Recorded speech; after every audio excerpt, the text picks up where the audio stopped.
Good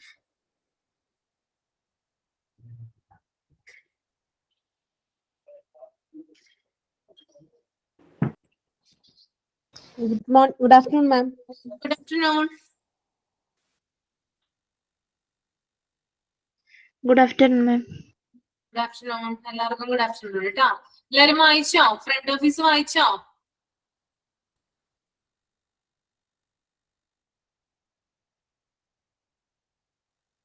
നമ്മൾ കഴിഞ്ഞ ക്ലാസ്സിൽ എവിടം വരെ ആയിരുന്നു പറഞ്ഞു നിർത്തിയിട്ടുണ്ടായിരുന്നേ? എവിടെ വരെ ആയിരുന്നു? Viral functions. Vital functions. Okay, vital functions of the front office അല്ലെ? എല്ലാവർക്കും പഠിക്കാനൊക്കെ പറ്റുന്നുണ്ടെന്ന് വിശ്വസിക്കുന്നു. അപ്പൊ നമ്മള് കണ്ടിന്യൂ ചെയ്യാണ് കേട്ടോ. Next one, functions of front office.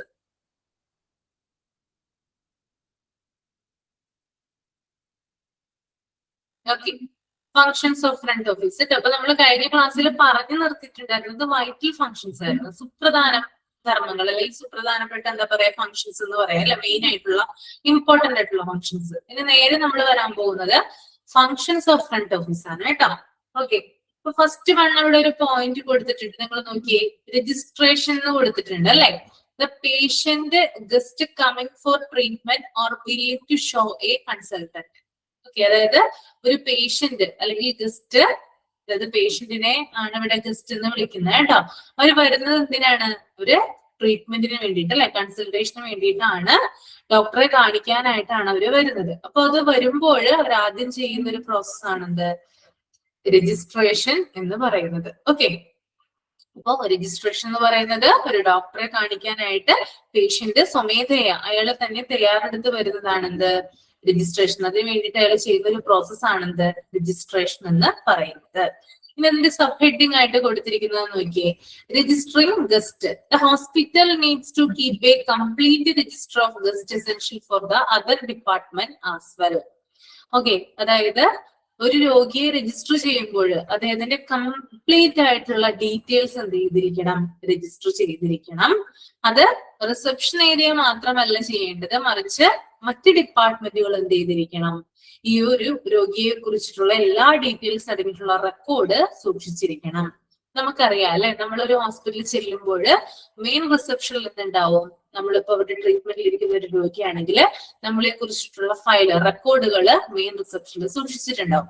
അതുകൂടാതെ നമ്മൾ ഏത് ഡിപ്പാർട്ട്മെന്റിലേക്കാണോ പോകുന്നത്, ചിലപ്പോൾ നമ്മൾ ഒഫ്താൽമോളജി ഡിപ്പാർട്ട്മെന്റിലായിരിക്കാം പോകുന്നത്, അല്ലെങ്കിൽ നമ്മൾ കാർഡിയോയിലായിരിക്കാം പോകുന്നത്, അല്ലെങ്കിൽ നെഫ്രോയിലായിരിക്കാം, വാട്ട് എവർ എന്തോ ആവട്ടെ, ആ ഒരു ഡിപ്പാർട്ട്മെന്റിൽ എന്തുണ്ടായിരിക്കണം? നമ്മുടെ റെക്കോർഡുകൾ സൂക്ഷിച്ചിട്ടുണ്ടായിരിക്കണം. ഓക്കെ, അപ്പോ മെയിൻ ആയിട്ടുള്ള റിസപ്ഷനിൽ മാത്രമല്ല, ഏത് ഡിപ്പാർട്ട്മെന്റിലാണോ നമ്മൾ ട്രീറ്റ്മെന്റ് എടുക്കുന്നത് ആ ഡിപ്പാർട്ട്മെന്റും എന്ത് ചെയ്തിരിക്കണം? നമ്മുടെ ഫയല് സൂക്ഷിച്ച് വെച്ചിരിക്കണം. ഓക്കെ, ദെൻ എന്തൊക്കെ കാര്യങ്ങളാണ് ഇതിനകത്ത്, അതായത് മെയിൻ റിസപ്ഷൻ ആയാലും ഡിപ്പാർട്ട്മെന്റ് വൈസ് ആയാലും എന്തൊക്കെ ഡീറ്റെയിൽസ് ആണ് രോഗിയുടെ സൂക്ഷിച്ചു വെക്കുന്നത് നമുക്കൊന്ന് ചെക്ക് ചെയ്യാം അല്ലെ. First one is medical record. Medical record അല്ലെ, അതായത് രോഗിയെ സംബന്ധിച്ചിട്ടുള്ള അദ്ദേഹത്തിന്റെ ബേസിക് ഡീറ്റെയിൽസ് അടങ്ങിയിട്ടുള്ള എല്ലാത്തരം വിവരങ്ങളും റെക്കോർഡ് ചെയ്ത് അല്ലെങ്കിൽ കീപ്പ് ചെയ്യുന്നത് മെഡിക്കൽ റെക്കോർഡിന്റെ രൂപത്തിലാണ്. ഓക്കെ, ദെൻ രണ്ടാമത്തത് അഡ്മിഷൻ. അഡ്മിഷൻ എന്ന് പറയുമ്പോൾ ചില പേഷ്യന്റ് അഡ്മിറ്റ് ആയിട്ടുള്ള പേഷ്യന്റ് ഉണ്ടാവാം. ഓക്കെ, അങ്ങനെ അഡ്മിറ്റ് ആയിട്ടുള്ള പേഷ്യൻസിന്റെ വിവരങ്ങള്, അതായത് അവര് എപ്പോഴാണ് ഹോസ്പിറ്റലിൽ അഡ്മിറ്റ് ആയത്, എപ്പോഴാണ് ഡിസ്ചാർജ് ആയത്, അവര് എന്തൊക്കെ ട്രീറ്റ്മെന്റ് ആണ് അവിടെ നിന്ന് റിസീവ് ചെയ്തത്, അങ്ങനെയുള്ള കാര്യങ്ങളൊക്കെ അടങ്ങിയതാണ് എന്ത്? അഡ്മിഷനുമായി ബന്ധപ്പെട്ട ഡീറ്റെയിൽസ് എന്ന് പറയുന്നത്. Then billing. ബില്ലിങ്ങിൽ വരുന്നത് പേഷ്യന്റ് വന്നു കഴിഞ്ഞാൽ ആദ്യം തന്നെ രജിസ്റ്റർ ചെയ്യും അല്ലെ. രജിസ്റ്റർ ചെയ്യുമ്പോൾ ഫസ്റ്റ് രജിസ്ട്രേഷൻ ഫീസ് ഉണ്ടാവും, ദെൻ കൺസൾട്ടേഷൻ ഫീസുകൾ. ഈ രോഗി അഡ്മിറ്റ് ആവുകയാണെങ്കിൽ അതിന്റെ ബില്ലുകൾ എത്രയൊക്കെ രൂപയാണ്, എമൗണ്ട് എത്രയാണ് വന്നിരിക്കുന്നത്, ദെൻ അയാള് മേടിച്ച മരുന്നുകളുടെ എമൗണ്ടുകൾ, ഇതൊക്കെ എന്ത് ചെയ്തിരിക്കണം? സൂക്ഷിച്ച് വെച്ചിട്ടുണ്ടായിരിക്കണം. Then ward diagnostic. ഇനി അഡ്മിറ്റ് ആയിട്ടുള്ള ഒരു വ്യക്തിയാണെങ്കിൽ ചിലപ്പോൾ അദ്ദേഹം എല്ലാ ദിവസവും ചിലപ്പോൾ അദ്ദേഹത്തിന് ഷുഗർ നോക്കേണ്ടതായിട്ടുള്ള ആവശ്യം ഉണ്ടാവാം, അല്ലെങ്കിൽ പ്രഷർ നോക്കേണ്ടത് ആവശ്യം ഉണ്ടാവാം, അല്ലെങ്കിൽ MRI എടുത്തിട്ടുണ്ടാവാം, എക്സ്റേ എടുത്തിട്ടുണ്ടാവാം. ഇതുമായി ബന്ധപ്പെട്ടിട്ടുള്ള ടെസ്റ്റുകളുടെ റിസൾട്ടുകൾ എന്താണ്? സൂക്ഷിച്ചു വെക്കേണ്ട ആവശ്യം ഉണ്ട്. Okay, then others. അതേഴ്സ് എന്ന് പറയുന്നത് ഇത് നാലിലും അല്ലാതെ ഉൾപ്പെട്ടിട്ടുള്ള എല്ലാ കാര്യങ്ങളുമാണ് എന്ത് വരുന്നത്, അതേഴ്സിൽ വരുന്നത്. ചിലപ്പോൾ രോഗി പുറത്ത് നിന്ന് ടെസ്റ്റുകൾ ചെയ്തിട്ട് വരുന്നുണ്ടാവാം. അതായത് നിലവിൽ, അതായത് ആ ഒരു രോഗിക്ക് ആ ഹോസ്പിറ്റലിൽ അതിനുള്ള ഫെസിലിറ്റി, എന്തെങ്കിലും ടെസ്റ്റുകൾക്കും മറ്റുള്ള ഫെസിലിറ്റീസ് ഇല്ലെങ്കിൽ പുറത്ത് നിന്ന് എന്ത് ചെയ്യാം, ടെസ്റ്റ് ചെയ്തിട്ട് അതിന്റെ റിസൾട്ട് കൊണ്ടുവരാം. അതെന്ത് ചെയ്തിരിക്കണം, ഈ ഒരു റിസപ്ഷനിൽ സൂക്ഷിച്ചു വെച്ചിട്ടുണ്ടായിരിക്കണം, അല്ലെങ്കിൽ ആ ഒരു ഡിപ്പാർട്ട്മെന്റിൽ എന്ത് ചെയ്തിരിക്കണം, കീപ്പ് ചെയ്തിട്ടുണ്ടായിരിക്കണം. ഓക്കെ, അപ്പൊ ഇത്രയും കാര്യങ്ങളാണ് അവിടെ സൂക്ഷിക്കേണ്ടത്. രജിസ്റ്ററിങ്ങിന്റെ ഭാഗമായിട്ട് സൂക്ഷിച്ചു വെക്കേണ്ട ഫയലുകളാണ് മെഡിക്കൽ റെക്കോർഡ്, അഡ്മിഷനുമായി ബന്ധപ്പെട്ടത്, billing, ward diagnostic, others. Clear ആണോ? ഓക്കെ,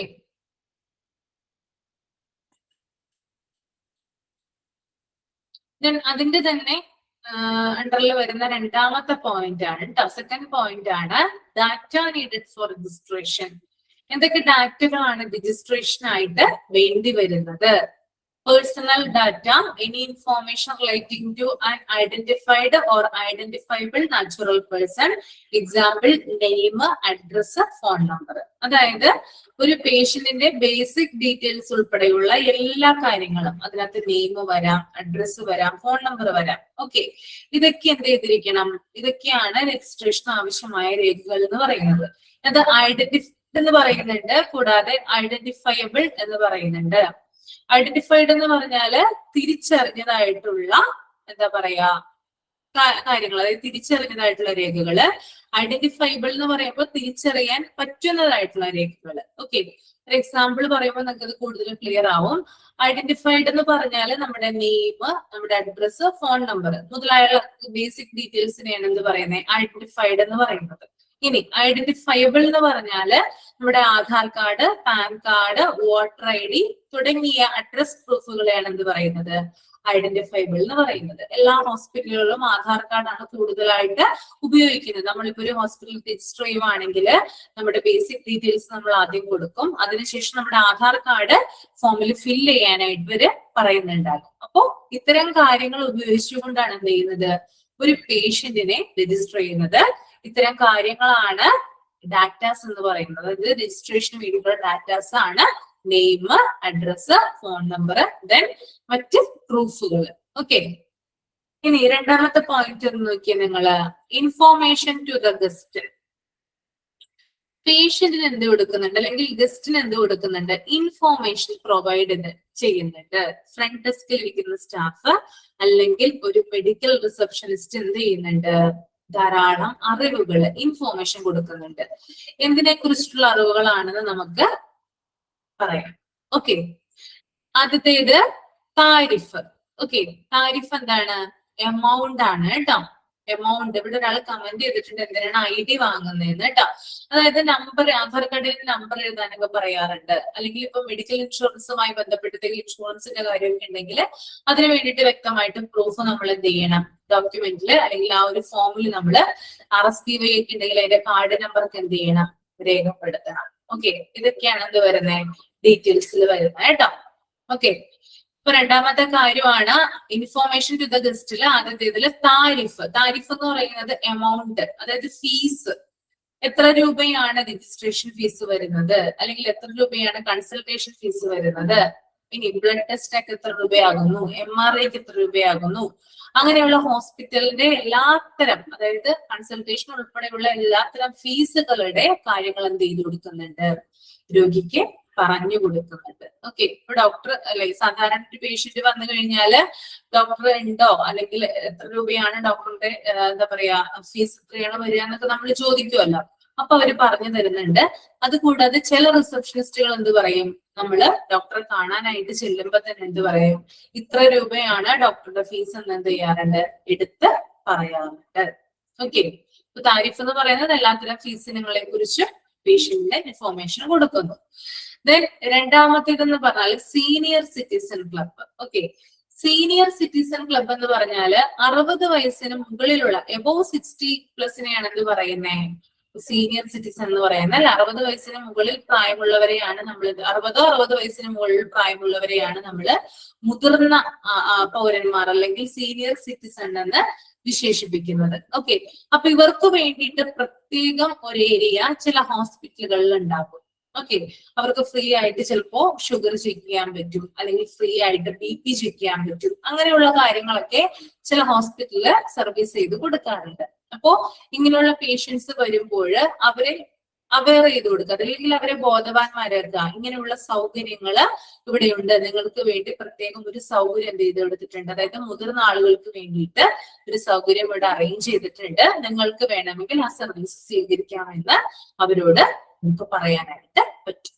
ഓക്കെ, ദെൻ മൂന്നാമത്തെ പോയിന്റ് അതർ പാക്കേജസ് ആണ്. അതർ പാക്കേജസിൽ വരുന്നത് ഞാൻ മുമ്പ് ഒരു ക്ലാസ്സിൽ പറഞ്ഞിട്ടുണ്ടായിരുന്നു, നമ്മുടെ ഹെൽത്ത് ചെക്കപ്പുകൾ അല്ലെ, അതായത് ഭയങ്കരമായിട്ടുള്ള എമൗണ്ട് വരുന്ന, കൂടുതലായിട്ട് ക്യാഷ് വരുന്നതാണ് ഹെൽത്ത് ചെക്കപ്പുകൾ എന്ന് പറഞ്ഞാല്.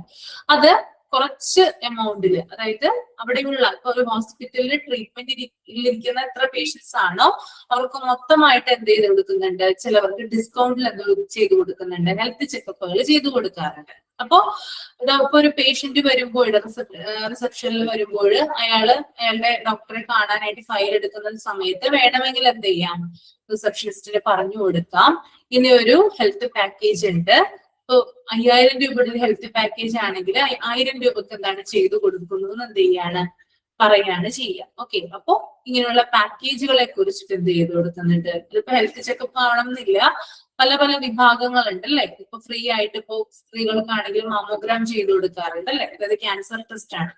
അപ്പൊ അങ്ങനെയുള്ള കാര്യങ്ങളൊക്കെ, അതായത് ഇങ്ങനെയുള്ള പാക്കേജിനെ കുറിച്ച് എന്ത് ചെയ്യുന്നുണ്ട്, അവരോട് ഇൻഫോർമേഷൻ നൽകുന്നുണ്ട്.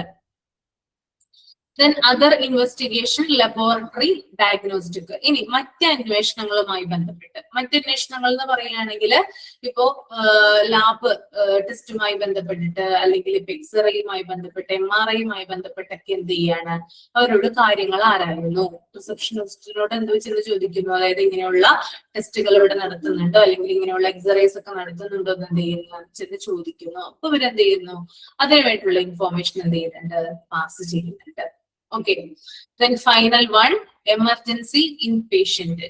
ഒരു ഹോസ്പിറ്റലിലെ എമർജൻസിയിൽ ഇരിക്കുന്ന പേഷ്യൻസ് ആരൊക്കെയാണ്, ദെൻ ഇൻപേഷ്യന്റ് ആയിട്ട് അഡ്മിറ്റ് ആയിരിക്കുന്ന പേഷ്യന്റ് ആരൊക്കെയാണെന്നുള്ള കൃത്യമായിട്ടുള്ള വിവരങ്ങള് പേഷ്യൻസിന് കൊടുക്കുന്നു, അല്ലെങ്കിൽ പേഷ്യൻസിന്റെ റിലേറ്റീവിന് കൊടുക്കുന്നു. ഓക്കെ, ഇപ്പൊ അത്യാഹിത വിഭാഗത്തില് ട്രീറ്റ്മെന്റിൽ ഇരിക്കുന്ന വ്യക്തികൾ ഉണ്ടാവാം, ആളുടെ ഫ്രണ്ട്സോ റിലേറ്റീവോ വന്നു കഴിഞ്ഞാല് ആദ്യം വന്ന് ചോദിക്കുന്നത് റിസപ്ഷൻ ഏരിയയിലാണ്, ഈ രോഗി എവിടെയാണ് കിടക്കുന്നത്, അല്ലെങ്കിൽ ഈ രോഗി ഏത് റൂമിലാണ് കിടക്കുന്നത്.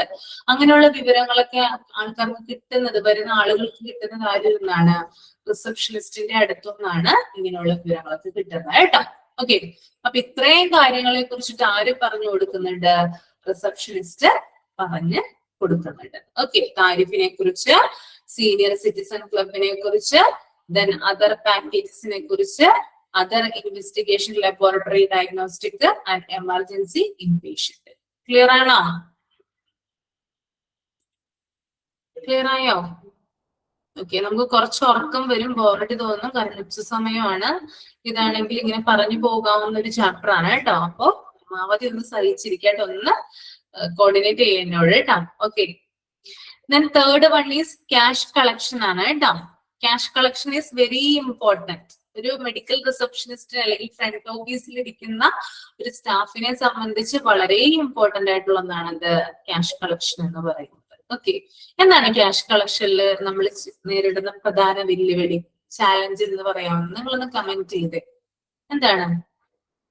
ഒക്കെ അറിയാവുന്ന തോന്നണമല്ലോ, കമന്റ് ചെയ്ത് എന്താണ് ചാലഞ്ച് ക്യാഷ് കളക്ഷനുമായി. ഞാൻ പറഞ്ഞു നമ്മൾ ഇത്രയും കാര്യങ്ങൾ നമ്മൾ എന്താ പറയാ ബിഹേവ് ചെയ്യേണ്ട കാര്യങ്ങളാണ് അല്ലെ.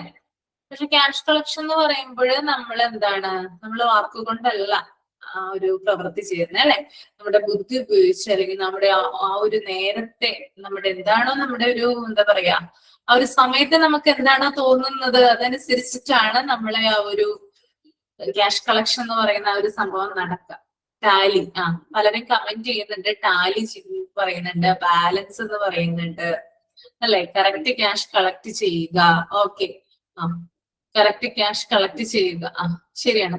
കറക്റ്റ് ആയിട്ട് എന്ത് ചെയ്യണം, ക്യാഷ് കളക്ട് ചെയ്യണം അല്ലെ, അല്ലെങ്കിൽ എന്ത് പറ്റും, എന്താ പറ്റുക, കറക്റ്റ് ആയിട്ട് ക്യാഷ് കളക്ട് ചെയ്തില്ലെങ്കിൽ എന്താ സംഭവിക്കുക, ജോലി പോവോ, എന്താ പറ്റുക, എറർ, പിശകുകൾ ഉണ്ടാവും അല്ലെ? എന്താ പറ്റുക? കറക്റ്റ് ആയിട്ട് ക്യാഷ് കളക്ട് ചെയ്തില്ലെന്ന് വിചാരിക്കും. ഇപ്പൊ നിങ്ങളാണ് ഒരു മെഡിക്കൽ റിസപ്ഷനിസ്റ്റ് ആയിട്ട് നിൽക്കുന്നതെന്ന് വിചാരിക്കുക. നിങ്ങള് കറക്റ്റ് ആയിട്ട് ക്യാഷ് കളക്ട് ചെയ്തില്ല, എന്ത് പറ്റും? ടാലി ആവില്ല. ടാലി ആവില്ല, ശരിയാണ്, ടാലി ആവില്ല. പിന്നെന്താ? അത് മാത്രമാണോ? ടാലി ആവില്ല മാത്രമാണല്ലോ, വേറൊന്നുമില്ലേ?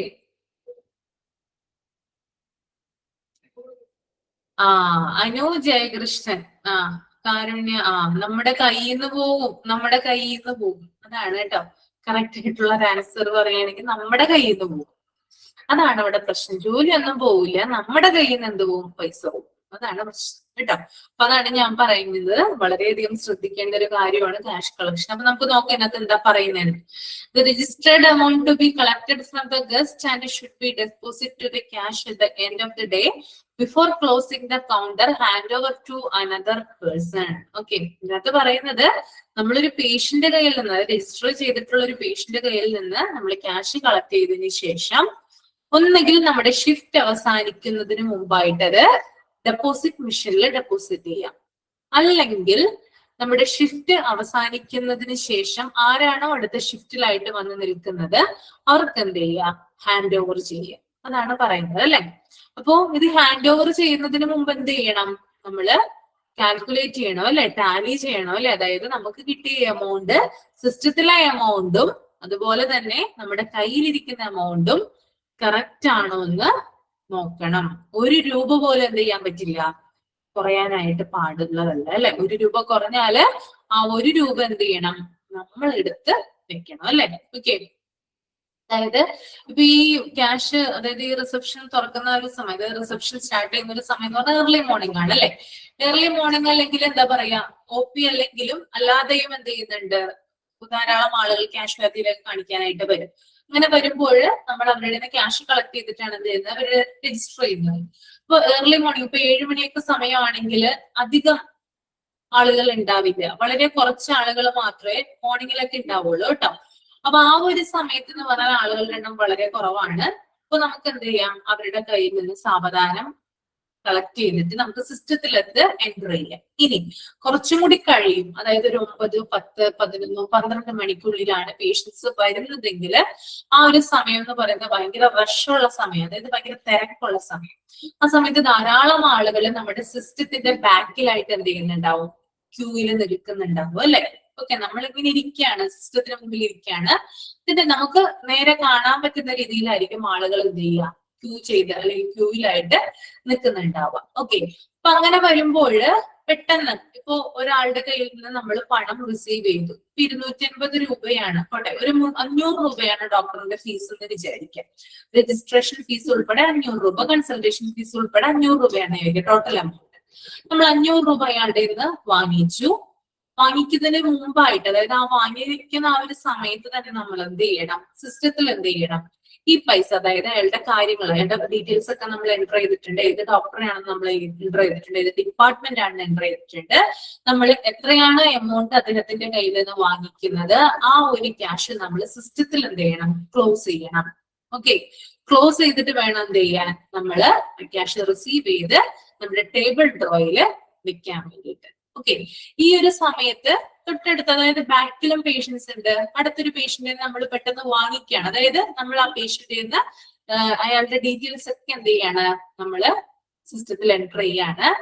പൈസയൊക്കെ നമ്മൾ അടിച്ചു. ഓക്കെ, അതായത് അയാളുടെ എമൗണ്ട് എന്ന് പറഞ്ഞാൽ ചിലപ്പോൾ 600 രൂപയായിരിക്കാം, 600 രൂപ നമ്മൾ അടിച്ചു.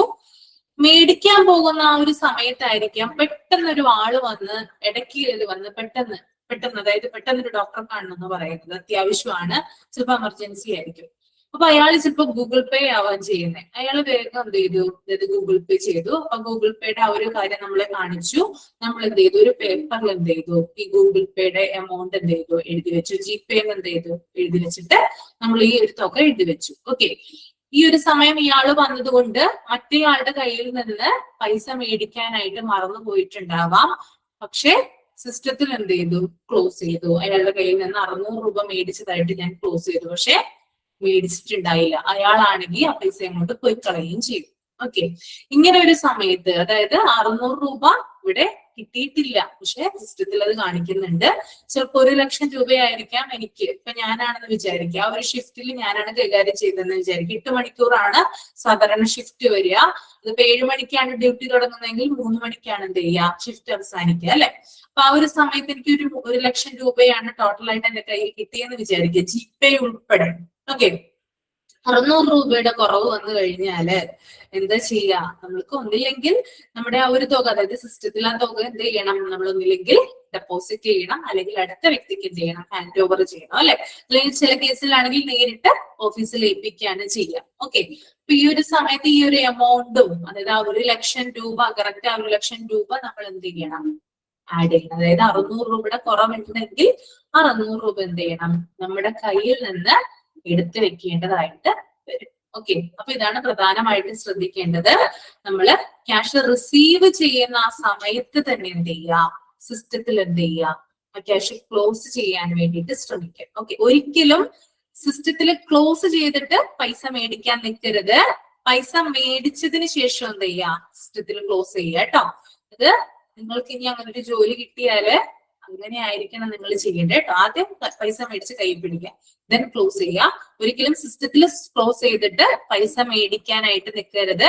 പൈസ ചിലപ്പോ മിസ്സിങ് ആവുന്നതായിരിക്കും, അല്ലെങ്കിൽ നമ്മൾ ടോട്ടൽ ടാലി ചെയ്യുമ്പോൾ പൈസ ഉണ്ടാവില്ല കേട്ടോ. 1 രൂപയാണെങ്കിൽ 1 രൂപ കുറവുണ്ടെങ്കിൽ നമ്മുടെ കൈ കൊണ്ട്. അപ്പൊ അത് ശ്രദ്ധിക്കില്ല എല്ലാവരും. ഇനി എന്താ ഞാൻ പറഞ്ഞു തന്നത്, എന്താ പറഞ്ഞു തന്നെ, പൈസ മേടിച്ചതിന് ശേഷം നമ്മളിപ്പോ ഈ എന്താ പറയാ, ലാപ്ടോപ്പ് ചിലർക്ക് ഒരു കുഞ്ഞു കൗണ്ടർ ഉണ്ടാവും, ചില സമയത്താണെങ്കിൽ ചില ഹോസ്പിറ്റലാണെങ്കിൽ സിസ്റ്റത്തിന്റെ ബാക്കിൽ നിന്നുകൊണ്ടായിരിക്കും എന്ത് ചെയ്യാ, നമ്മൾ പൈസ മേടിക്കുക അല്ലെ. അപ്പൊ പൈസ മേടിച്ചിട്ട് എന്ത് ചെയ്യാ, ഒരു പ്രത്യേക ഒരു ടേബിൾ ഉണ്ടാവും കേട്ടോ. CRM സോഫ്റ്റ്വെയർ ഉപയോഗിച്ചിട്ടാണ് എന്ത് ചെയ്യുന്നത്, ഈ കാര്യങ്ങളൊക്കെ നമ്മൾ ചെയ്യുന്നത്. ഒരു പ്രത്യേക ടേബിൾ ഉണ്ടാവും, അതിനകത്ത് ക്യാഷ് എൻറ്റർ ചെയ്യുന്ന ടേബിൾ ഉണ്ടാവും. അത് എൻറ്റർ ചെയ്തതിനു ശേഷം ക്ലോസ് അടിക്കും. ഓക്കെ, കയ്യിൽ പൈസ വെച്ചുകൊണ്ടായിരിക്കണം ക്ലോസ് അടിക്കേണ്ടത്, അത് വിചാരിച്ചാൽ മതി. ഓക്കെ,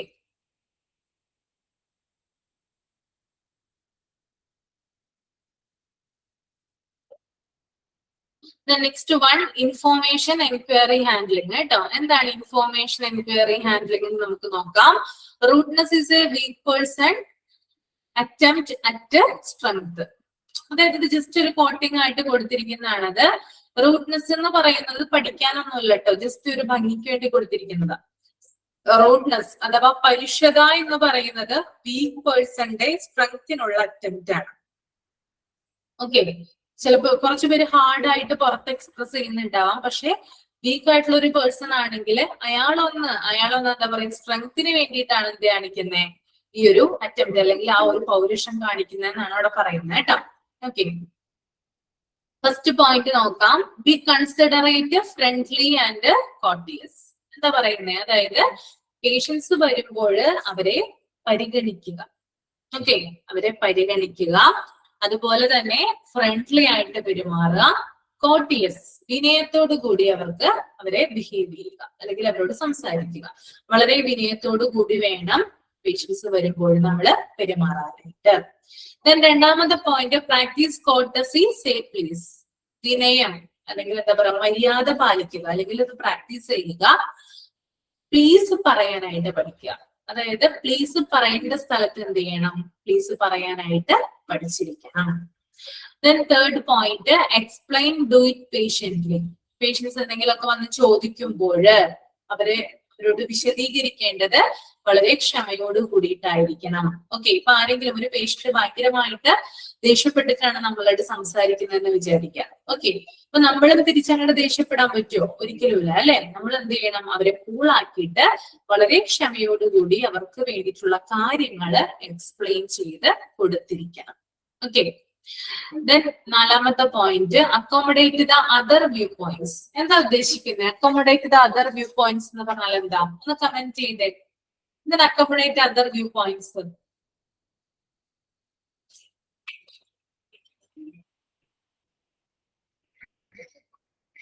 എന്താണ് അക്കോമഡേറ്റ് അതർ വ്യൂ പോയിന്റ്സ് എന്ന് പറഞ്ഞാൽ എന്താ? കമന്റ് ചെയ്തെന്ന്. ആർക്കും അറിയില്ലേ എന്താണ് ഉദ്ദേശിക്കുന്നത് അതിനകത്ത്?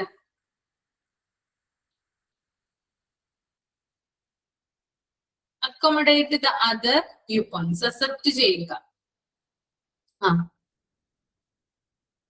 വേറെ കാര്യങ്ങൾ കൂടെ അക്സെപ്റ്റ് ചെയ്യണം. സജഷൻസ്, അതായത് മറ്റ് കാഴ്ചപ്പാടുകളെ ഉൾക്കൊള്ളുക, മറ്റുള്ളവരുടെ കാഴ്ചപ്പാടുകളെ ഉൾക്കൊള്ളുക, രോഗിയുടെ ഭാഗത്ത് നിന്ന് ചിന്തിക്കുക. അതാണ് അക്കോമഡേറ്റ് അതർ വ്യൂ പോയിന്റ്സ് എന്ന് പറയുന്നത് കേട്ടോ.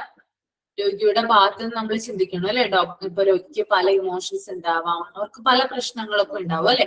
നമ്മളോട് വന്ന് പറയുമ്പോൾ അവരുടെ ഭാഗത്ത് എന്താണ് ശരിയെന്ന് നോക്കിയിട്ട് എന്ത് ചെയ്യണം, പ്രവർത്തിക്കുകയൂടി വേണം. Okay, last one, hello criticism, വിമർശനം അനുവദിക്കുക.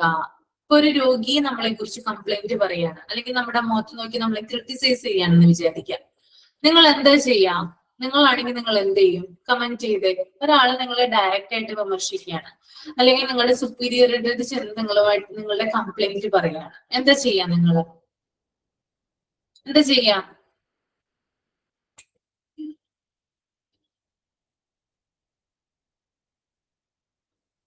ഓക്കെ പറയും, നമ്മളത് ചേഞ്ച് ആക്കാൻ പറയും അല്ലെ. മിണ്ടാതെ നിൽക്കുക, അക്സെപ്റ്റ് ചെയ്യുക കേട്ടോ. അക്സെപ്റ്റ് ചെയ്യുക, അതായത് അവർ പറയുന്ന കാര്യങ്ങള് നമ്മള് നമ്മുടേതായിട്ടുള്ള രീതിയിൽ എടുക്കാൻ ശ്രമിക്കുക. അവരെന്താണോ പറയുന്നത് അതിനെന്തെങ്കിലും മാറ്റങ്ങൾ, നമുക്കിപ്പോ ഒരു പ്രോബ്ലം അല്ലെങ്കിൽ നമ്മൾക്ക് എന്തെങ്കിലും പ്രശ്നങ്ങളൊക്കെ ഉണ്ടെങ്കിൽ, അല്ലെങ്കിൽ നമ്മുടെ നേരെയാണ് ഈ ക്രിറ്റിസിസം വന്നിട്ടുള്ളതെങ്കിൽ ആ പറയാനുള്ള റീസൺ കണ്ടെത്തി, എന്തുകൊണ്ടാണ് അവരങ്ങനെ പറഞ്ഞത്, ആ ഒരു റീസൺ കണ്ടെത്തി അത് ചേഞ്ച് ചെയ്യാനായിട്ട് ശ്രമിക്കുക. നമ്മളെ തന്നെ ഡെവലപ്പ് ചെയ്യാനായിട്ട് ഇത് സഹായിക്കുക കേട്ടോ. മറ്റുള്ളവരിൽ നിന്ന് നമുക്ക് സ്ഥിരമായിട്ട് വിമർശനം കേൾക്കുന്നുണ്ടെങ്കിൽ ആ ഒരു വ്യക്തി കുറച്ചു കഴിയുമ്പോൾ നല്ലൊരു വ്യക്തിയായിട്ട്, അല്ലെങ്കിൽ നല്ലൊരു പേഴ്സൺ ആയിട്ട്, സക്സസ്ഫുൾ ആയിട്ടുള്ള ഒരു പേഴ്സൺ ആയിട്ടാണ് തീരുന്നത് കേട്ടോ. അപ്പൊ ഡെവലപ്പ് ചെയ്യാനായിട്ട് പറ്റും, നമ്മളെ തന്നെ ഡെവലപ്പ് ചെയ്യാനായിട്ട് പറ്റുന്നതാണ് അലോ ക്രിറ്റിസിസം എന്ന് പറയുന്നത്. ഓക്കെ, ഇപ്പൊ ഇൻഫോർമേഷൻ എൻക്വയറി ഹാൻഡ്ലിംഗിൽ വരുന്നത് B considerate, friendly and courteous, practice courtesy, say please, explain, do it patiently, accommodate the other viewpoints, allow criticism.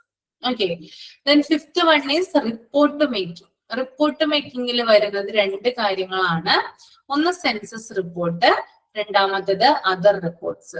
Census report എന്ന് പറഞ്ഞാല് ഒരു ഹോസ്പിറ്റലിൽ എത്ര പേരാണ് ട്രീറ്റ്മെന്റിന് വരുന്നത്, അവരുടെ മൊത്തം എണ്ണം അത് റിപ്പോർട്ട് ചെയ്യുക. ഓക്കെ, അത് ആ എണ്ണം ഒന്ന് എന്ത് ചെയ്യുക, എടുക്കുക.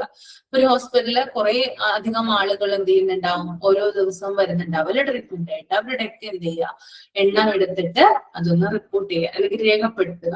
അതാണ് സെൻസസ് റിപ്പോർട്ട് കേട്ടോ. അത് ചെയ്യേണ്ടത് മെഡിക്കൽ റിസപ്ഷനിസ്റ്റ് ആണ്. ദെൻ രണ്ടാമത്തത് അതർ റിപ്പോർട്ട്സ്. അതർ റിപ്പോർട്ട്സിൽ വരുന്നത് ഒരു ഹോസ്പിറ്റലിൽ എത്ര ഡോക്ടേഴ്സ് വരുന്നുണ്ട്, എത്ര പേര് ലീവ് ആകുന്നുണ്ട്, ദെൻ എത്ര നഴ്സുമാരുണ്ട്, എത്ര സ്റ്റാഫുകളുണ്ട്, അവരുടെയൊക്കെ കാര്യങ്ങൾ എന്ത് ചെയ്യുക, ഒന്ന് നോട്ട് ചെയ്ത് വെക്കുക. അതാണ് അതർ റിപ്പോർട്ട്സിൽ വരുന്നത്. ഓക്കെ, ഇത്രയും കാര്യങ്ങൾ ക്ലിയർ ആണോ? Registration, information to the guest clear ആണോ? Okay, cash collection, information enquiry handling, report. Okay, census report എന്ന് പറഞ്ഞാല് എണ്ണം എടുക്കുന്നതാണ്. സെൻസസ് എന്ന് പറഞ്ഞാൽ എന്താ മോളെ, ജനസംഖ്യ കണക്കെടുപ്പല്ലേ സെൻസസ് എന്ന് പറയുന്നത്. ഒരു ഹോസ്പിറ്റലിനെ സംബന്ധിച്ച് അവരുടെ സെൻസസ് റിപ്പോർട്ട് എന്ന് പറയുന്നത് അവിടെ വരുന്ന പേഷ്യൻസിന്റെ എണ്ണമാണ് കേട്ടോ. അവിടെ വരുന്ന പേഷ്യൻസിന്റെ എണ്ണം, നമ്പർ ഓഫ് പേഷ്യൻസിനെയാണ് ഇത് പറയുന്നത് സെൻസസ് റിപ്പോർട്ടിൽ ഉൾപ്പെടുത്തുന്നത്. ഓക്കെ,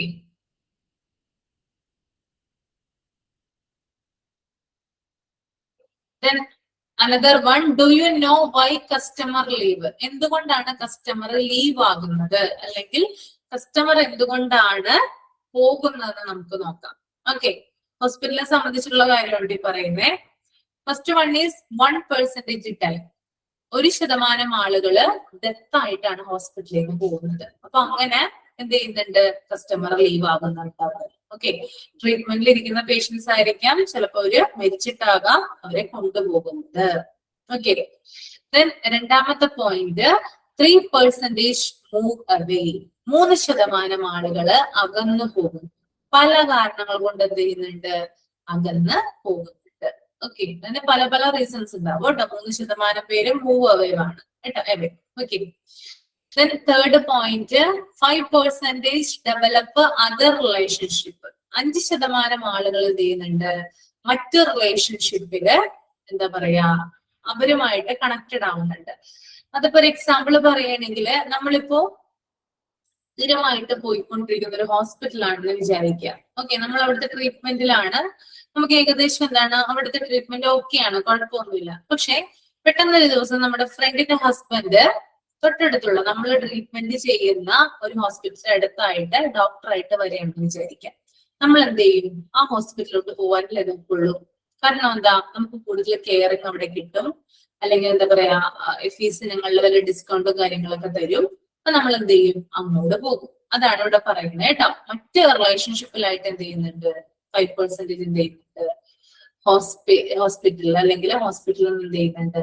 മാറി പോകുന്നുണ്ട്. Okay, then 9% leave for competitive reasons. അതായത് 9% ആളുകൾ എന്ത് ചെയ്യുന്നുണ്ട്? മത്സരപരമായിട്ടുള്ള കാരണങ്ങളാൽ ഹോസ്പിറ്റലിൽ നിന്ന് പോകുന്നുണ്ട്. ചില ഹോസ്പിറ്റലുകളിൽ നല്ല രീതിയിലുള്ള ഒരു ക്വാളിറ്റി ഓഫ് കെയർ ആയിരിക്കും കിട്ടുന്നത്, അല്ലെങ്കിൽ നല്ല രീതിയിലുള്ള ട്രീറ്റ്മെന്റ് ആയിരിക്കും കിട്ടുന്നത്, അവരുടെ സേവനം നല്ലതായിരിക്കാം. അപ്പൊ അങ്ങനെയൊക്കെ നോക്കുമ്പോൾ അതായത് ഏത് ഹോസ്പിറ്റലാണോ മികച്ച സർവീസ് തരാനായിട്ട് സാധിക്കുന്നത് അവിടേക്ക് എന്ത് ചെയ്യുന്നുണ്ട്? പേഷ്യൻസ് പോകുന്നുണ്ട്. 9% അങ്ങനെ പോകുന്നവരാണ് കേട്ടോ.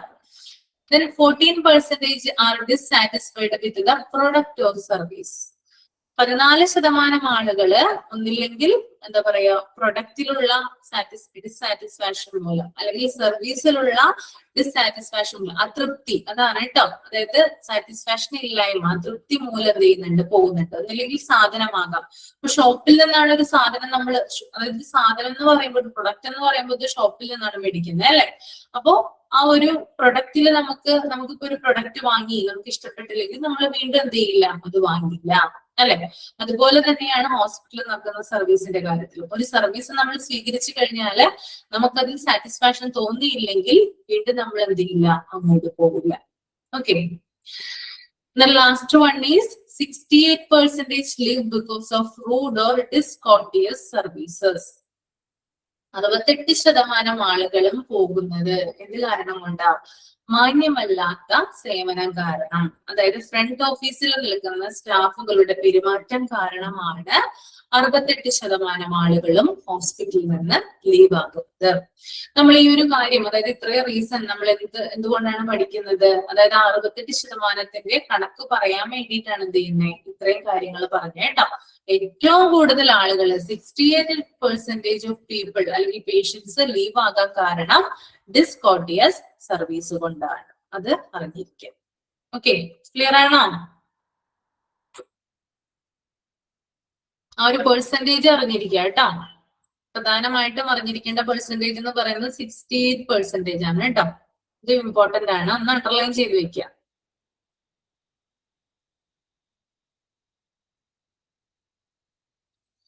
Then next one, the customer wants you to.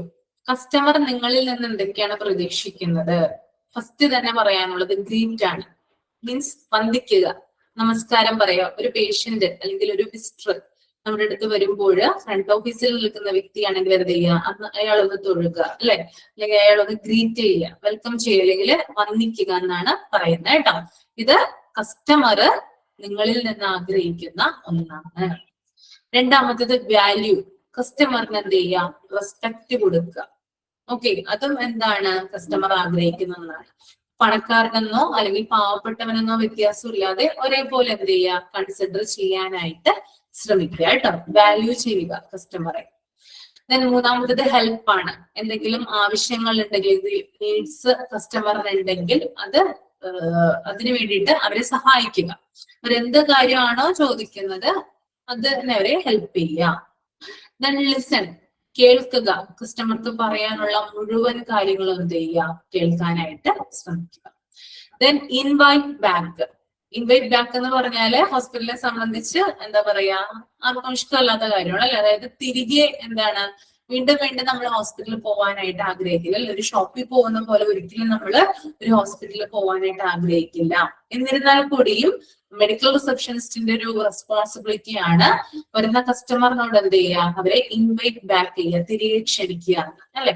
ഇപ്പൊ എന്തെങ്കിലും അത് അവർ പറയുന്നത് ഇങ്ങനെയാണ്, എന്തെങ്കിലും ആവശ്യങ്ങൾ ഉണ്ടെങ്കിൽ ഞങ്ങളെ കോൺടാക്ട് ചെയ്യാവുന്നതാണ്, അല്ലെങ്കിൽ ഏത് സമയം ഞങ്ങൾക്ക് നിങ്ങളുടെ സർവീസ് കിട്ടുന്നതാണ്, എന്തിനു വേണമെങ്കിലും എന്ത് ചെയ്യാൻ ഞങ്ങളെ കോൺടാക്ട് ചെയ്യുക, ഇങ്ങനെയുള്ള കാര്യങ്ങളൊക്കെ പറയാറില്ലേ.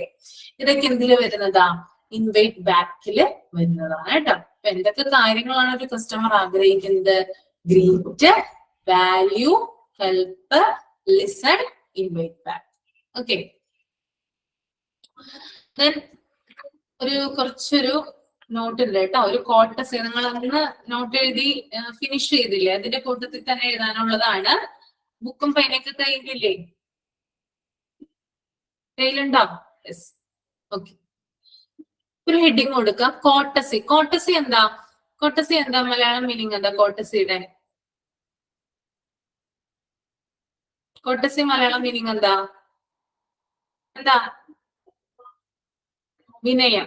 ഓക്കെ, വിനയം. എങ്ങനെയാണ് വിനയത്തോടു കൂടി പെരുമാറേണ്ടത്? എന്തൊക്കെ കാര്യങ്ങളാണ് ഒരാള് കോട്ടസി പാലിക്കുന്നുണ്ടെന്ന് നമുക്ക് തോന്നാൻ വേണ്ടിയിട്ടുള്ള കാര്യങ്ങൾ.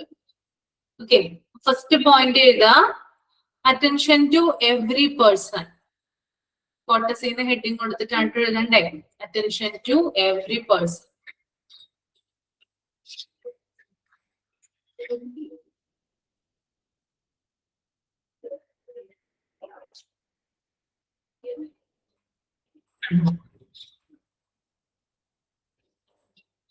Attention to every person.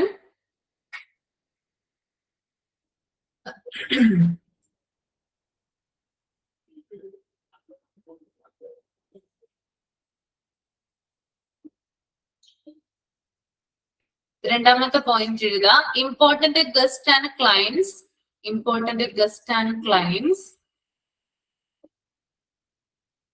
should be treated more attention. Should be treated more attention.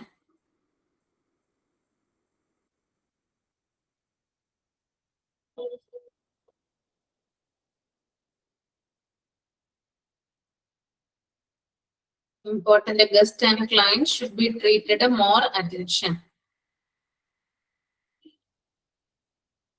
Okay.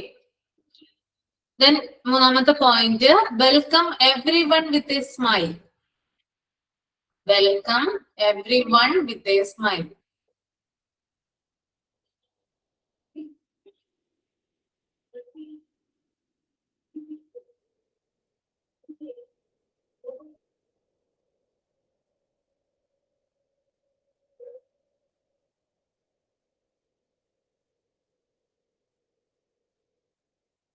എഴുതിയോ? മൂന്നാമത്തെ പോയിന്റ് എഴുതിയോ? Okay. Then fourth point, conduct everyone has to be polite. Conduct everyone has to be polite.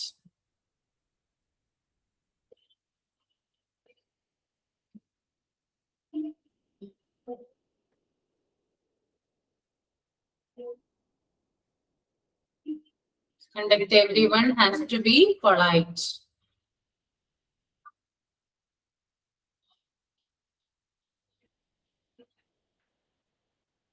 Conduct everyone has to be polite. Conduct everyone has to be polite.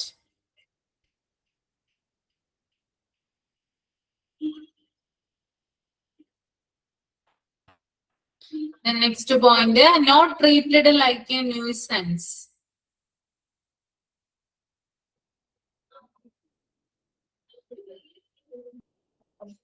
Not treated like a nuisance. Not treated like a nuisance.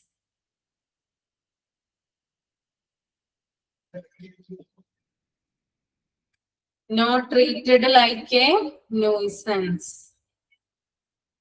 Then next point, last point, effective service recovery procedures.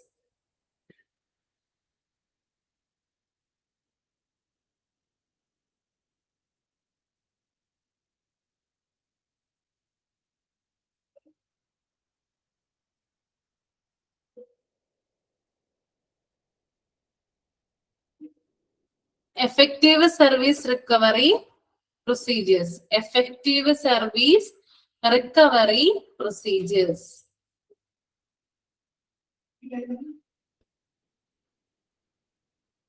Effective service recovery procedures. Okay. എഴുതി കഴിഞ്ഞോ?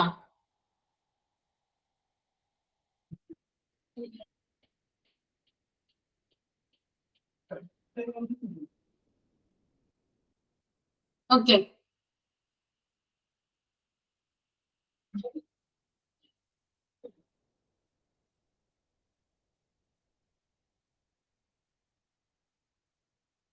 Conduct ആണ്, നടത്തുക എന്നുള്ള ഒരു അർത്ഥത്തിലാണ് വരുന്നത് കേട്ടോ. Conduct contact അല്ല, conduct. Attention to every person. Important guests and clients should be treated more attention. Welcome everyone with a smile. Conduct everyone has to be polite. Not treated like a nuisance. Effective service recovery procedures. Finish ആയോ? Complete ആയോ? Okay.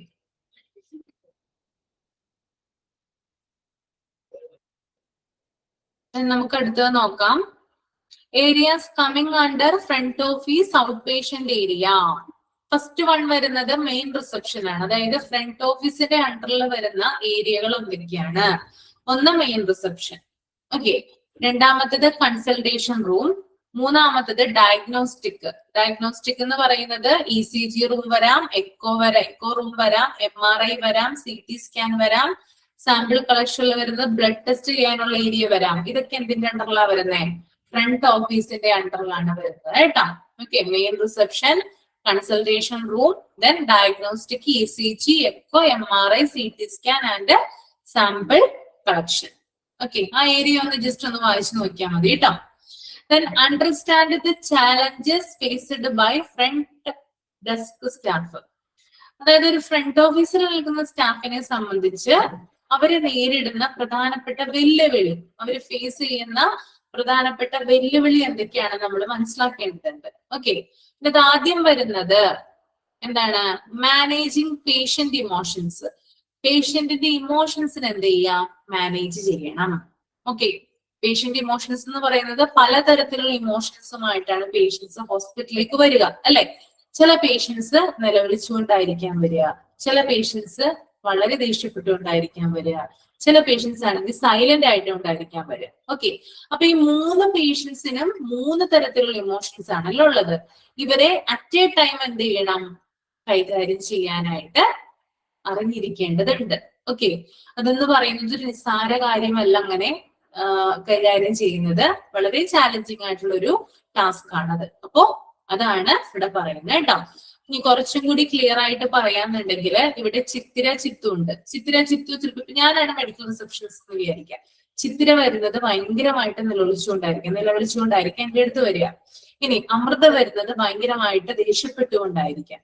Then അടുത്തത് Neha rose വരുന്നത് ഭയങ്കരമായിട്ട് silent, അതായത് ഒന്നും ചോദിച്ചിട്ടൊന്നും ആളും മിണ്ടുന്നില്ല. ഈ ഒരു 3 അവസ്ഥകളിലൂടെ 3 ആളുകൾ എന്ത് ചെയ്യാണ്? എന്നെ വന്ന് കാണുവാണ്. ഓക്കെ. ഇങ്ങനെ വരുമ്പോൾ എന്താണ്?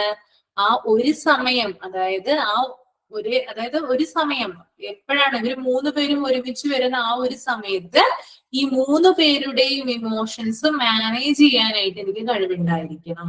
ഓക്കെ. അതായത് നിലവിളിച്ചുകൊണ്ടിരിക്കുന്ന ഒരാളോട് നമ്മൾ എന്താണ് സൊല്യൂഷൻ പറയുന്നത്, അതായിരിക്കണം എന്നില്ല ദേഷ്യപ്പെടുന്ന ഒരാളോട് നമ്മൾ പറയേണ്ടത്, അല്ലെ? ഇനി അതുമായിരിക്കണം എന്നില്ല സൈലന്റ് ആയിട്ട് നിൽക്കുന്ന ഒരാളോട് പറയേണ്ടത്. 3ഉം വ്യത്യസ്തമാണ്, ഡിഫറെന്റ് ആണ്. അപ്പൊ ആ 3 പേരെയും അറ്റ് എ ടൈം കൈകാര്യം ചെയ്യുക എന്ന് പറയുന്നത് ഒരു ചാലഞ്ചിങ് ടാസ്ക് ആണ്. അത് മാനേജ് ചെയ്യാനായിട്ട് പഠിച്ചിരിക്കണം. Okay. Then handling call volume and maintaining phone etiquette. എന്താണ്? അതായത് കോൾ വോളിയം, അതായത് കോൾ എടുക്കുമ്പോൾ റിസപ്ഷനിലാണ് ഏറ്റവും കൂടുതൽ എന്ത് വരിക? ഫോൺ കോൾസ് വരിക. അപ്പൊ ഫോൺ കോൾസ് കൈകാര്യം ചെയ്യാനായിട്ട് അറിഞ്ഞിരിക്കണം. അതുകൂടാതെ ഫോൺ മര്യാദകൾ പാലിച്ചിരിക്കണം. ഫോൺ മര്യാദകളിലെയാണ് ഫോൺ എറ്റിക്വറ്റ് എന്ന് പറയുന്നത് കേട്ടോ. ടെലിഫോൺ മര്യാദകളെയാണ് എറ്റിക്വറ്റ് എന്ന് പറയുന്നത്. ഇപ്പൊ ഒരാള് ഫോൺ ചെയ്ത് കഴിഞ്ഞാൽ അവരോട് നമുക്ക് ഗുഡ് മോർണിംഗ് പറയാം, അല്ലെങ്കിൽ നമസ്തേ പറയാം, ഹോസ്പിറ്റലിന്റെ പേര് പറയാം, എന്താണ് ആവശ്യമെന്ന് ചോദിക്കാം, അല്ലെ? ഇനി അയാൾ ഫോൺ വെച്ച് കഴിയുന്നതിന് മുമ്പായിട്ട് നമുക്കൊരു താങ്ക് യു പറയാം, അല്ലെങ്കിൽ വെൽക്കം പറയാം. ഓക്കെ. ഇങ്ങനെയുള്ള കാര്യങ്ങളൊക്കെയാണ് ഇത് പറയുന്നത് ഫോൺ മര്യാദകൾ എന്ന് പറയുന്നത്. അപ്പൊ അതെന്ത് ചെയ്യണം? കൃത്യമായിട്ട് പാലിച്ചിട്ടുണ്ടായിരിക്കണം. Then third point, managing patient wait times and patient flow. അതായത് പേഷ്യന്റിന്റെ വെയിറ്റ് ടൈംസ് എന്ത് ചെയ്യണം? ഒന്ന് മാനേജ് ചെയ്യുക. ഇപ്പൊ പേഷ്യന്റ് ഭയങ്കര, അതായത് പേഷ്യന്റ് തിരക്കുകളും കാര്യങ്ങളൊക്കെ ഹോസ്പിറ്റലിൽ ഉണ്ടാവില്ലേ. ഇപ്പൊ ഫ്രണ്ട് ഡെസ്ക് സ്റ്റാഫിന്റെ ഉത്തരവാദിത്വമാണ് അവരുടെ ആ ഒരു തിരക്കുകളും കാര്യങ്ങളൊക്കെ ക്രമീകരിക്കേണ്ടത്. ചില ഹോസ്പിറ്റലിൽ ഡോക്ടർ വരാനായിട്ട് ലേറ്റ് ആവുകയാണെങ്കിൽ അതിന്റെ കാരണം എന്ത് ചെയ്യുക, അവരോട് പറയാം. ചിലപ്പോൾ ഡോക്ടർ ഓപ്പറേഷൻ തിയേറ്ററിലായിരിക്കാം, അല്ലെങ്കിൽ ചിലപ്പോൾ വരുന്ന ഓൺ ദ വേ ആയിരിക്കാം. ഇങ്ങനെയുള്ള കാര്യങ്ങളൊക്കെ എന്ത് ചെയ്യുക, അവരോട് പറഞ്ഞ് മനസ്സിലാക്കാനായിട്ട് ശ്രമിക്കുക. Okay, next one, last one, complaint resolution. പരാതികൾ ഉണ്ടെങ്കിൽ അതിന് പരിഹാരം കാണുക. പേഷ്യന്റിന് എന്ത് കംപ്ലൈന്റുകൾ ഉണ്ടായിക്കോട്ടെ അതിന് പരിഹാരം കാണാനായിട്ട് ശ്രമിച്ചിരിക്കണം. ഓക്കെ, ദെൻ ഈ 4 പോയിന്റ് ആണ് എന്തിൽ വരുന്നത്, മെയിൻ ചാലഞ്ചസിൽ വരുന്നത് കേട്ടോ. ഇന്നത്തെ പ്രധാനപ്പെട്ട പോയിന്റ് എന്ന് പറയുന്നത് പേഷ്യന്റ് ഇമോഷൻസ് ആണ് കേട്ടോ. ഓക്കെ, ദെൻ മെയിൻ ഗോള്, പ്രധാനപ്പെട്ട ലക്ഷ്യം എന്താണ്? ഒരു ഫ്രണ്ട് ഓഫീസ് സ്റ്റാഫിനെ സംബന്ധിച്ച് അവരുടെ ലക്ഷ്യം എന്താണെന്നാണ് പറയുന്നത്. Your main goal is to have each patient leave with a smile, satisfaction on their face and feeling of having been well taken care of by you and your employees, colleagues. അതായത് ഒരു medical receptionist അല്ലെങ്കിൽ ഒരു front office സ്റ്റാഫിനെ സംബന്ധിച്ച് അവരുടെ പ്രധാനപ്പെട്ട ലക്ഷ്യം എന്ന് പറയുന്നത് ഹോസ്പിറ്റലിൽ വരുന്ന പേഷ്യൻസ് ആയിക്കോട്ടെ, വിസിറ്റേഴ്സ് ആയിക്കോട്ടെ, അവരുടെ ട്രീറ്റ്മെന്റിന് ശേഷമോ അല്ലെങ്കിൽ അവരുടെ വിസിറ്റിന് ശേഷമോ അവർ തിരികെ പോകുമ്പോൾ അവരുടെ ഫേസിൽ ഒരു സ്മൈൽ ഉണ്ടായിരിക്കണം. ഓക്കെ, അതാണ് അവരുടെ മെയിൻ ഗോൾ എന്ന് പറയുന്നത്. ഇപ്പൊ ഞാൻ നേരത്തെ എക്സാമ്പിൾ സഹിതം പറഞ്ഞല്ലേ, അമൃത വന്നു, എന്താ പറയാ, ഭയങ്കരമായിട്ട് ദേഷ്യപ്പെട്ടുകൊണ്ടാണ് വരുന്നത്. അല്ലെങ്കിൽ ചിത്തിര വന്നു, ഭയങ്കരമായിട്ട് നിലവിളിച്ചിട്ടാണ് വരുന്നത്. അല്ലെങ്കിൽ നേഹ വന്നു, ഭയങ്കരമായിട്ട് സൈലന്റ് ആയിട്ടാണ് വരുന്നത്. 3 പേർക്കും 3 തരത്തിലുള്ള ഇമോഷൻസ് ആണ് ഉണ്ടായത്. പക്ഷെ അവര് തിരിച്ചു പോകുമ്പോൾ 3 പേർക്കും സ്മൈൽ ആയിരിക്കണം അവരുടെ ഫേസിൽ ഉണ്ടായിരിക്കേണ്ടത്. അതാണ് ഒരു മെഡിക്കൽ റിസപ്ഷനിസ്റ്റിന്റെ മെയിൻ ഗോൾ എന്ന് പറയുന്നത് കേട്ടോ. അവരുടെ ഗോൾ അവർ അച്ചീവ് ചെയ്യുന്നത് പേഷ്യന്റിന്റെ അല്ലെങ്കിൽ വിസിറ്റേഴ്സിന്റെ ഫേസിൽ ചിരി നിറച്ചുകൊണ്ടായിരിക്കണം. ഓക്കെ, നിങ്ങൾ ചിരി നിറയ്ക്കാനായിട്ട് ശ്രമിക്കോ? നിങ്ങൾ അതിനായിട്ട് ശ്രമിക്കില്ലേ? ശ്രമിക്കൂ അല്ലെ? വരുന്ന പേഷ്യൻസ് തിരിച്ചു പോകുമ്പോൾ എന്ത് ചെയ്യാനായിട്ട് പാടില്ല, ഡിസാറ്റിസ്ഫൈഡ് ചെയ്ത് പോകരുത്. അതായത് അതൃപ്തിയോട് കൂടി പോവാനായിട്ട് പാടില്ല. തൃപ്തിയോടുകൂടി തന്നെ എന്ത് ചെയ്യണം, അവിടുന്ന് പോയിരിക്കണം. Okay, next one, dealing with upset customers. അതായത് അപ്സെറ്റ് ആയിട്ടുള്ള കസ്റ്റമേഴ്സിന് എങ്ങനെയാണ് ഡീൽ ചെയ്യേണ്ടത്? അപ്സെറ്റ് ആയിട്ടുള്ള കസ്റ്റമേഴ്സ് എന്ന് പറഞ്ഞാൽ ഞാൻ നേരത്തെ പറഞ്ഞു, എന്താണ്, ഭയങ്കരമായിട്ട് കരയുന്ന പേഷ്യൻസ് അല്ലെങ്കിൽ ഭയങ്കരമായിട്ട് ദേഷ്യപ്പെടുന്ന പേഷ്യൻസ്, ഇവരെയൊക്കെ നമുക്ക് ഏത് കാറ്റഗറിയിൽ പെടുത്താം? അപ്സെറ്റ് കസ്റ്റമേഴ്സിന്റെ കൂട്ടത്തിൽ നമുക്ക് പെടുത്താവുന്നതാണ്. അപ്പൊ അവരെങ്ങനെയാണ് ഡീൽ ചെയ്യേണ്ടത്? First one, listen first and offer solution. ആദ്യം തന്നെ എന്ത് ചെയ്യണം, അവരെ കേൾക്കാനായിട്ട് ശ്രമിക്കണം. ഓരോ ആളുകൾക്കും പറയാനുള്ളത് ഡിഫറെന്റ് ആയിട്ടുള്ള കാര്യങ്ങളായിരിക്കും. ഓരോ ആളുകളുടെ കാഴ്ചപ്പാട് വ്യത്യസ്തമായിരിക്കും. ഓരോ ആളുകളുടെ ഇമോഷൻസ് വ്യത്യസ്തമായിരിക്കും. അപ്പൊ ഇവരെയൊക്കെ എന്ത് ചെയ്യണം, നമ്മൾ ആദ്യം കേൾക്കണം. അവരാദ്യം നമ്മൾ അരമണിക്കൂറാണ് അവർക്ക് പറയാനുള്ളതെങ്കിൽ അരമണിക്കൂർ തന്നെ എന്ത് ചെയ്യാം, നമ്മളത് കേൾക്കാനായിട്ട് തയ്യാറായിട്ട് നിൽക്കുക. അങ്ങനെ തയ്യാറായിട്ട് നിന്നതിന് ശേഷം അവരെ കേട്ടതിന് ശേഷം എന്ത് ചെയ്യാം, നമുക്ക് അവർക്ക് പരിഹാരം പറഞ്ഞു കൊടുക്കാം. ഓക്കെ, രണ്ടാമത്തേതാണ്, if you cannot solve the problem, ask your supervisor, superior to solve the problem, offer alternatives. Okay, അതായത് നിങ്ങൾക്ക് ഒരു പേഷ്യന്റ് വന്നു കഴിയുമ്പോൾ ആ പേഷ്യന്റ് നിങ്ങൾക്ക് പരിഹാരം കൊടുക്കാനായിട്ട് സാധിച്ചില്ലെങ്കിൽ എന്ത് ചെയ്യാം, നിങ്ങൾക്ക് നിങ്ങളുടെ സുപ്പീരിയറോട് എന്ത് ചെയ്യാം, ഈ പ്രോബ്ലത്തിന് പരിഹാരം ചോദിക്കാം. അല്ലെങ്കിൽ സുപ്പീരിയർ തന്നെ എന്ത് ചെയ്യും, ഈ പ്രോബ്ലത്തിന്, ആ പേഷ്യന്റ് പ്രോബ്ലത്തിന് സൊല്യൂഷൻ കണ്ടുകൊള്ളും. അപ്പൊ ഒരിക്കലും ഒരു പേഷ്യന്റ് വന്ന് ചോദിക്കുമ്പോൾ നിങ്ങൾക്ക് അറിയില്ല എങ്കിൽ തീർത്തും എന്ത് ചെയ്യരുത്, നോ പറയാനായിട്ട് പാടുള്ളതല്ല. എന്ത് ചെയ്യുക, അവരൊന്ന് ആശ്വസിപ്പിക്കുക. ഇപ്പൊ എനിക്ക് അത് പറഞ്ഞു തരാനായിട്ട് സാധിക്കില്ല, പക്ഷേ എന്ത് ചെയ്യാം, എനിക്ക് എന്റെ സുപ്പീരിയറോട് ചോദിച്ച് എന്ത് ചെയ്യാം, ഇതിനുള്ള പ്രോബ്ലം സോൾവിങ് നിങ്ങൾക്ക് പറഞ്ഞു തരാനായിട്ട് സാധിക്കും എന്ന് എന്ത് ചെയ്യാം, അവരോട് പറയാനായിട്ട് ശ്രമിക്കുക. ഓക്കെ, ക്ലിയർ ആണോ?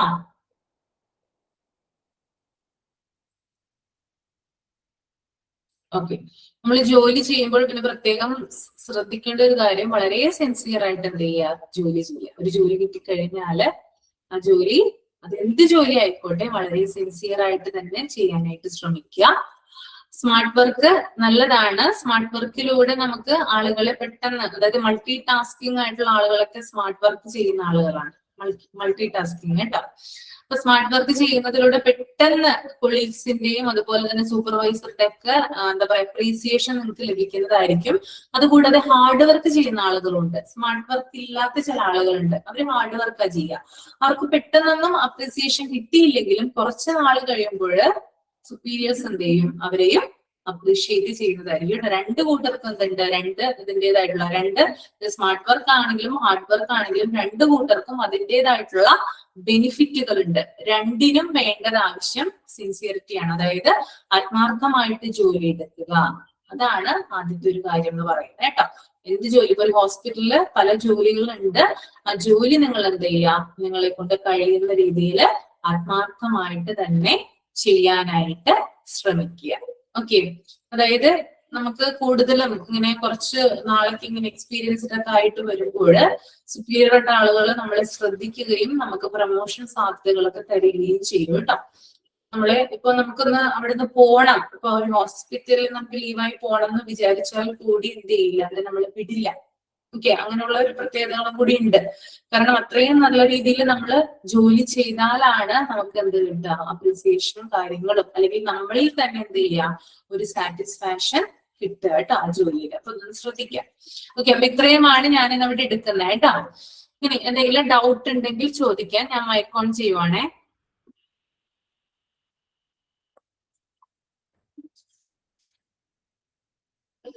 എന്തെങ്കിലും ഡൗട്ട് ഉണ്ടോ അതുമായി ബന്ധപ്പെട്ടിട്ട്?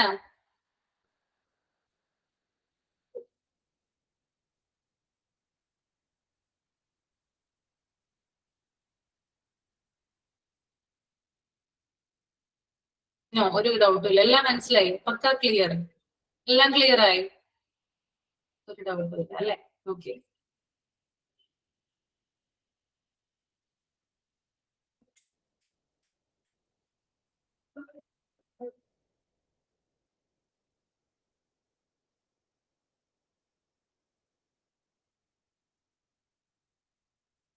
ആ മെയിൻ ഗോൾ ഒക്കെ വരുന്നത് ഇമ്പോർട്ടന്റ് ആയിട്ടുള്ള പോയിന്റ് ആണ് കേട്ടോ. Main goal, then understand the challenges faced by front desk staff, ഇതൊക്കെ ഇമ്പോർട്ടന്റ് ആണ് കേട്ടോ. അതൊക്കെ ഒന്ന് മാർക്ക് ചെയ്ത് വെക്കുക കേട്ടോ. ഇമ്പോർട്ടന്റ് എന്ന് പറഞ്ഞാൽ എന്ത് ചെയ്യാം, ജസ്റ്റ് ഒന്ന് മാർക്ക് ചെയ്ത് വെക്കുക. അതൊക്കെ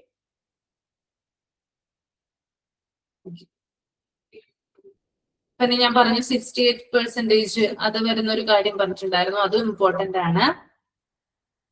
ഓക്കെ, ഇത്രയും കാര്യങ്ങളാണ് മെയിൻ ആയിട്ട് ഇതിനകത്ത് ഇമ്പോർട്ടന്റ് പറയാനായിട്ട് പറ്റുന്നത് കേട്ടോ. ഓക്കെ,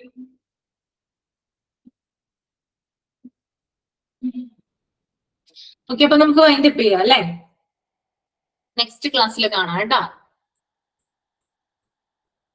ഡൗട്ട് ഒന്നുമില്ലെന്ന് വിചാരിക്കുന്നു. നന്നായിട്ട് വായിക്കുക, വായിച്ച് മനസ്സിലാക്കുക. Okay, thank you.